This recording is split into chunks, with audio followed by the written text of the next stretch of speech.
dugsiyada al irshaad schools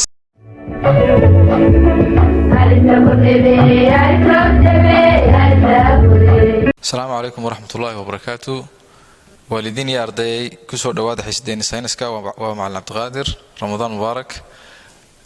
grade 3 ويان page 57 to 58. waxaan dhiganaa maanta laba ciwaan oo kuwii chapter keenan ugu dambeeyay kamid ah.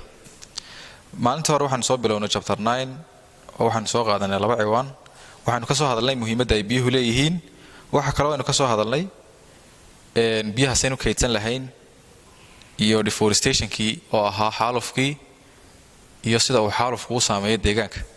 iyo haddii dhirta la jaro waxa dhici kara waxaan nidhi daadadku waxay qaadaan ciidda fiican ay wax ka baxaan si ayna daadadku marka ciidda u qaadin biyaha sayna ciidda u qaadin waxa ay noo joojiyay baan nidhi geedaha waaweyn. marka geedaha waaweyn haddii la jaro oo aan loo aabi yeelin waxa dhaca baan nidhi xaalufkaasina hadhow wuxuu keenaa abaar buu keenaa. maanta waxaan bilaabanaa covering with hay ku daboolista cawska. hay waxaa la yidhaahdaa cawska la soo guray ee meel la dhigay ee kadib loo isticmaali doono in xayawaanada lagu quudiyo ama waxyaabo kale sida imka kanaynu dhiganoo kale loo isticmaali doono ayaynu naqaanaa covering with hay. marka covering with hay ku daboolista cawsku is important. waa muhim.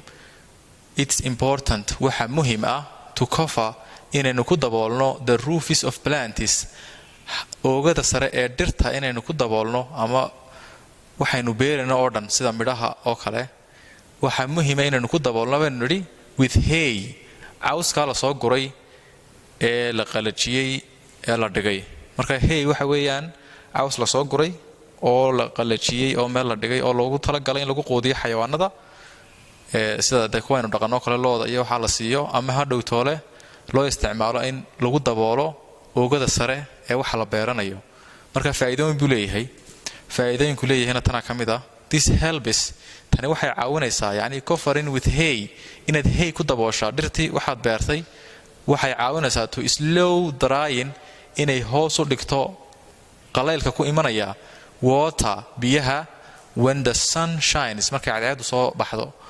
markay cadceedu dhirtii qabato ama wixii aanu beeranay aynu qabanno hadduu roob da'ayo kale si ayna hor inoogu qalalin biyahaasi oo ayna uuma bixin ayaa aynu u isticmaalnaa hay oo aynu ku daboolnaa oogada sare ee waxaynu beeranno. taasina ciidana way nafaqaynaysaa waxayna hoos u dhigaysaa drying water inay biyihii naga qalalaan oo hore inoogu uumi baxaan. this system haddaba habkan la yidhaha covering with hay sorry this systemkan waxaa loo yaqaanaa scholid waxaa la yidhaahdaa covering by hand ku daboolista aynu gacanta ku daboolino. maxaynu ku daboolinaa gacanta dee haygii intayn la soo guray ayaynu gacanta ku baahbaahinaynaa oo aynu beerteennii waxaynu beeranay oogada sare kaga daboolinaa. ciwaanka labadan maanta ardayda dhiganna waxa weeyaan animals living in the water ama animals living in water xayawaanada ku nool biyaha. okay animals living in water xayawaanada ku nool biyaha are called waxa la yidhaahdaa aquatic animals. waxa la yidhaahdaa aquatic animals.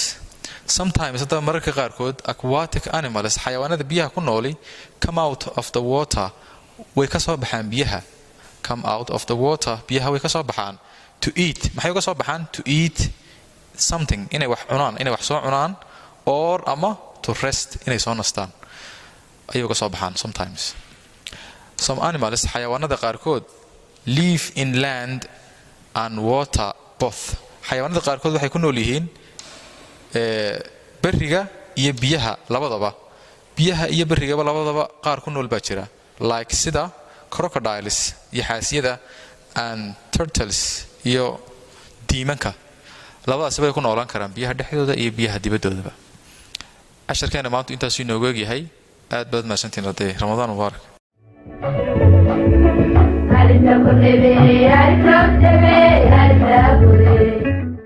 dugsiyada al irshaad schools